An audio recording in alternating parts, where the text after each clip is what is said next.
যখন আপনি তাকবীর বলে হাত তুলেন, তখন আপনি দুনিয়ার সব ব্যস্ততা, দুশ্চিন্তা আর হিসাব নিকাশকে পেছনে রেখে দেন।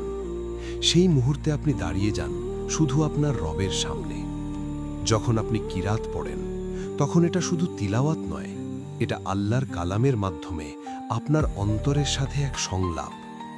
যখন আপনি রুকুতে ঝুঁকে পড়েন, তখন আপনার অহংকার, আপনার আমি ভেঙে যায়।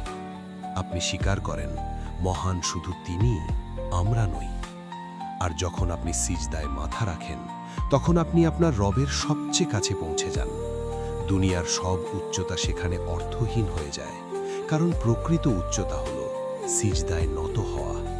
আজ জুমার দিন শেষ হয়েছে, মসজিদের ভিড় কমে গেছে, খুতবার শব্দ স্তব্ধ হয়েছে, কিন্তু প্রশ্ন রয়ে গেছে, আপনার নামাজ কি শুধু শরীরের ছিল নাকি হৃদয়েরও?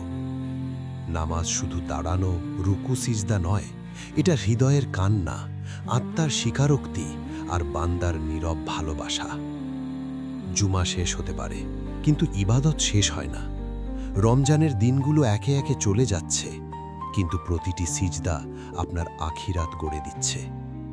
আজ থেকে নামাজ পড়ব না শুধু অভ্যাসে, পড়ব অনুভবে, পড়ব উপস্থিত হৃদয় নিয়ে, পড়ব যেন এটাই আমার শেষ নামাজ।